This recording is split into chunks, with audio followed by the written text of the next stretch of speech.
और हमारे साथ जुड़ रहे हैं पूर्णिया से इस वक्त न्यूज 18 संवाददाता आनंद और शैलेंद्र भी हमारे साथ जुड़ रहे हैं। सबसे पहले आनंद अमृतराज के पास चलेंगे। आनंद, दूसरे फेज के चुनाव के लिए देखिए प्रचार प्रसार अब थम चुका है, अब कैसी तस्वीरें देखने को मिल रही है? देखिए लक्ष्मी, जाहिर तौर पे जैसे ही 5 घड़ी की सुइयां 5 पर पहुंची और उसके बाद दूसरे चरण का जो चुनाव प्रचार है वो समाप्त हो गया। और जाहिर तौर पे इस वक्त मैं सीमांचल में हूं और मैं आपको बता दूं कि सीमांचल में इस बार लड़ाई बहुत कांटे की बताई जा रही है, क्योंकि लड़ाई में इस बार महागठबंधन और एनडीए तो आमने सामने है ही। प्रशांत किशोर की पार्टी और एआईएमआईएम जो ओवैसी की पार्टी है वो भी लगातार मुकाबले को चतुष्कोणीय बनाने की कोशिश में लगा हुआ है। जाहिर तौर पे सीमांचल का इस बार का जो इलाका है बेहद महत्वपूर्ण हो जाएगा।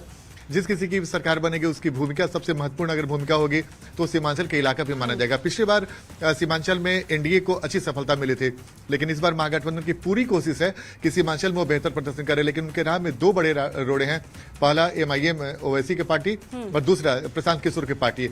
जाहिर तौर पर एनडीए की पूरी कोशिश है। हम लोगों ने परसों ही अमित शाह को कवर किया था, जब अमित शाह वहां पे मनकी में एक चुनावी सभा को संबोधित किया और उन्होंने घुसपैठिए का मुद्दा उठाया। तो एनडीए के लिए घुसपैठ का मुद्दा सबसे बड़ा मुद्दा है। इसके अलावा जो डबल इंजन की सरकार है, विकास की बात लगातार एनडीए की तरफ से कही जा रही है। महागठबंधन की तरफ से तेजस्वी यादव जो लीड कर रहे हैं लगातार इस बात का इशारा कर रहे हैं कि भाई अगर उनकी सरकार बनती है तो हम हर घर में नौकरी देंगे। इस बार बिहार विधानसभा चुनाव के लिए दिखाई दे रहा है। देखिए, जैसे कि मैंने आपको बताया कि सीमांचल के कई इलाकों में जो पूर्णिया, किशनगंज, कटिहार और अररिया, ये 4 जो सीमांचल के इलाके आते हैं जहां पे एमआईएम ने पूरी ताकत झोंक दी है। और आप इसे समझिए कि खुद कमान इसकी ओवैसी ने संभाली है। कई उन्होंने चुनाव प्रचार किया, रोड शो किया और लगातार उनके निशाने पे एनडीए से कहीं ज्यादा महागठबंधन हो रहा है। खासकर उनके निशाने पे तेजस्वी यादव को उन्होंने चुनौती भी दे दी है। कई तरह की बातें तेजस्वी ओवैसी हैं जो अपने चुनावी सभा में कर रहे हैं। जाहिर तौर पे अगर ओवैसी जितने आक्रामक होंगे, और पिछले बार आपको याद होगा लक्ष्मी के 2020 के विधानसभा चुनाव में एमआईएम को सीमांचल से 5 सीटें मिली थी, जिसकी वजह से भी महागठबंधन का समीकरण गड़बड़ाया था।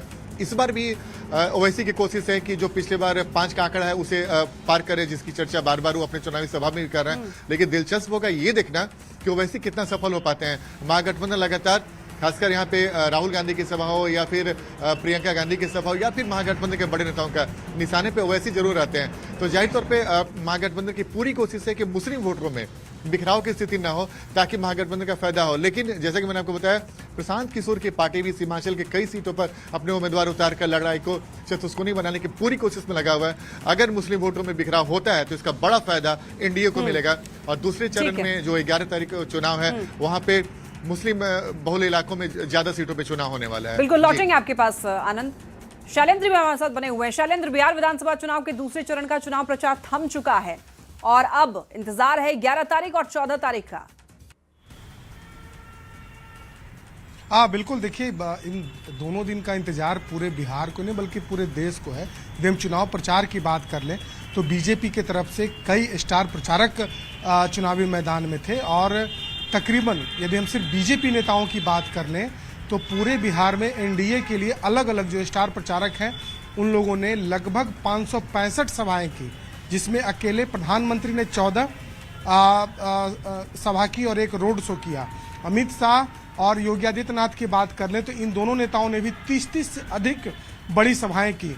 दूसरी ओर तेजस्वी यादव भी एक दिन में लगातार कई सभाएं कर रहे थे। चूंकि महागठबंधन में 2 बड़े चेहरे चुनाव प्रचार में थे, एक और राहुल गांधी और तेजस्वी यादव दोनों ने मोर्चा संभाल रखा था। और इधर एनडीए की यदि हम बात कर लें तो एनडीए में अभी कई जो बड़े चेहरे हैं प्रधानमंत्री के साथ साथ वो चुनावी मैदान में थे, तो लगातार चुनाव प्रचार में जुटे हुए थे। कल ही प्रधानमंत्री ने ये कहा था कि ये जो चुनाव प्रचार का उनका आखिरी दिन है।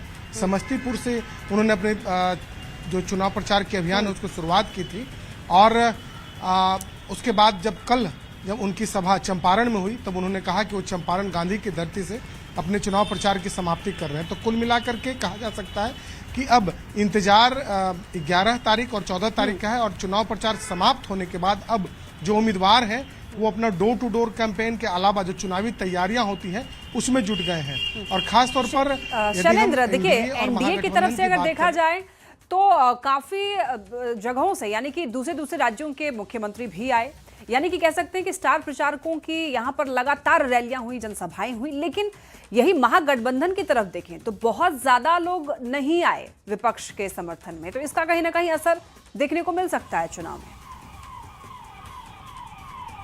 बिल्कुल, देखिए सबसे बड़ी बात है कि महागठबंधन की तरफ से सबसे बड़े चेहरे के रूप में और सबसे अधिक किसी की डिमांड है तो वो तेजस्वी यादव की है। जो भी महागठबंधन के उम्मीदवार हैं वो चाहते हैं कि तेजस्वी यादव की एक सभा या रोड शो उनके क्षेत्र में जरूर हो। यही कारण है कि अधिक तेजस्वी यादव की डिमांड होने के कारण लगातार तेजस्वी यादव दिन भर में 15-15 से अधिक सभाएं उन्होंने की और चूंकि डिमांड उनकी सबसे अधिक थी हर जगह से। और दूसरी ओर यदि हम देश भर के महागठबंधन के नेताओं की बात कर लें तो जाहिर सी बात है कि जिस तरीके से एनडीए ने बड़े स्टार प्रचारकों की जो एक तरीके से जो फौज है चुनाव प्रचार के लिए उतारी थी, उस तरीके से यदि तमाम जो बड़े चेहरे हैं देश के, जो महागठबंधन के, जो इंडिया अलायंस के हैं, वो आते तो कुछ कहीं ना कहीं और फायदा जरूर महागठबंधन को हो सकता था। लेकिन उसका सबसे बड़ा कारण यह है कि जितने भी महागठबंधन के उम्मीदवार हैं उनकी यही चाहत थी कि तेजस्वी यादव की एक सभा उनके क्षेत्र में जरूर हो।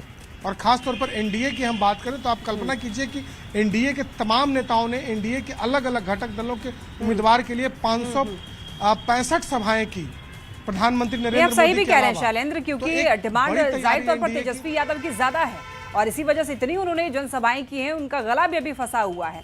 खैर आनंद, MY समीकरण जो है इसका अलग ही डेफिनेशन एनडीए ने बना लिया है। एक तरफ जहां महागठबंधन का है कि मुस्लिम और यादव, लेकिन महिला और यूथ का जो नया डेफिनेशन एनडीए लेकर के आया है वो कितना असरदार दिखाई दे रहा है?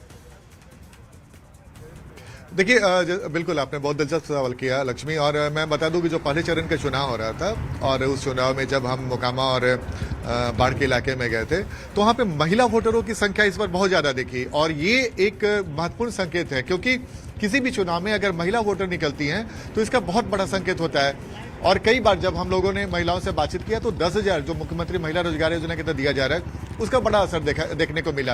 एक पहले चरण के चुनाव के पहले पूरे प्रचार की बात जो हो रही है, बहुत दिलचस्प बात मैं बताता हूं। जिस नीतीश कुमार के सेहत को लेकर लगातार विरोधी दल कई तरह के सवाल खड़े कर रहे थे, उस नीतीश कुमार ने 73 जो अपनी चुनावी यात्रा है हेलीकॉप्टर से की और 11 यात्रा उन्होंने बाई रोड की और रोड शो किए। उनके साथ संजय झा जो जेडीयू के राष्ट्रीय कार्यकारी अध्यक्ष थे, संजय झा, वो साय की तरह लगे रहे। यानी कि नीतीश कुमार ने अपने उन आलोचकों को तमाम तरह से जवाब दे दिया है जो नीतीश कुमार के सेहत को लेकर सवाल खड़े कर रहे थे। एक महत्वपूर्ण चुनावी संकेत था इस विधानसभा चुनाव में, पहले फेज के चुनाव के पहले, और दूसरे फेज में भी इसका असर देखने को मिलता है। दूसरी महत्वपूर्ण बात जो आपने कहा कि महिला और युवा, इस बार युवाओं को रोजगार एक बड़ा मुद्दा है और तमाम पार्टियों ने इस मुद्दे को अपने मैनिफेस्टो में जारी किया है। एनडीए की तरफ से 1 करोड़ रोजगार की बात कही जा रही है। नीतीश कुमार अपने तमाम चुनावी सभा में कहते हैं कि हमने 10 लाख सरकारी नौकरी दी और 40 लाख युवाओं को रोजगार दिया और आने वाले समय में अगर 5 साल का और मौका मिलता है तो हम 1 करोड़ देंगे। वही तेजस्वी यादव का ये कहना है, उन्होंने अपने मैनिफेस्टो में जारी किया, जिस पर लगातार वो फोकस कर रहे हैं कि अगर हमारी सरकार बनती है तो हर घर में एक को हम नौकरी देंगे। तो ये नौकरी की जो बात हो रही है, जो दावे किए जा रहे हैं, अब किसके दावे में कितनी सच्चाई और कितनी ताकत है ये और कितना मतलब वो जमीन पे उतर सकता है, इसका पता तो हमें 14 तारीख को चल जाएगा। लेकिन इतना तय है कि महिलाओं की भूमिका, युवाओं की भूमिका इस विधानसभा चुनाव में बेहद महत्वपूर्ण होने जा रही है और यही वजह है कि तमाम पार्टियों के टारगेट पे युवा वोटर हैं और महिला वोटर हैं। सही कह रहे हैं, महिला वोटर और युवा, यही 2 टारगेट हैं। और इसका जिक्र शैलेंद्र आपसे जानना चाहेंगे। देखिए, मुख्यमंत्री जहां जहां भी गए, जितने भी मंच पर वो गए, 2 बातें वो बोलना नहीं भूले। एक तो परिवारवाद, 2005 से पहले का शासनकाल उन्होंने बार बार याद दिलाया, जंगल राज का जिक्र किया। दूसरा, महिलाओं के लिए उन्होंने कितना कुछ किया है ये बात गिनवाना वो बिल्कुल भी नहीं भूले हैं। तो यानी कि जो महिला है, जो कोर वोटर मानी जाती है नीतीश कुमार की, और चुपका वोटर भी इसको कहते हैं, तो ये कहीं ना कहीं गेम चेंजर जो है वो साबित इस बार भी हो सकती है। हाँ बिल्कुल, देखिए नीतीश कुमार की यह शुरू से आदत रही है कि जब भी नीतीश कुमार भाषण देते हैं तो अपने कामों को वो गिनाना नहीं भूलते हैं। और खास तौर पर वाकई जो बिहार में महिलाओं को लेकर के जो काम किए गए नीतीश सरकार में, तो उन कामों का जिक्र नीतीश कुमार करना नहीं भूलते हैं। और तमाम सभाओं में शुरू से ही नीतीश कुमार, इसके पहले जब भी यात्रा हो या फिर अन्य कार्यक्रम हो, वो अपनी सभाओं में सरकार की उपलब्धियों को गिनाना, और दूसरी ओर जो सबसे बड़ा हमला होता है लालू यादव और उनके परिवार पर, उस पर उनका हमला जरूर होता है, चाहे वो भ्रष्टाचार की बात हो, परिवारवाद की बात हो, जंगल राज की बात हो। उन तमाम चीजों को नीतीश कुमार लोगों के जहन में हमेशा याद दिलाना चाहते हैं और ये बताना चाहते हैं कि 2005 के पहले का बिहार कैसा था और 2005 के बाद का बिहार कैसा है। तो ये नीतीश कुमार की शुरू से रणनीति रही है कि जब भी वो भाषण दें, ठीक है शैलेंद्र, एक बार ये भी आनंद से ये भी पूछ लेते हैं कि सीमांचल में इसका कितना असर देखने को मिल रहा है कि 2005 के पहले का शासनकाल और बाद का जो जिक्र बार बार एनडीए ने किया है, सीमांचल में इसको लोग किस तरीके से देख रहे हैं? छोटा सा रिएक्शन आपसे जाएंगे।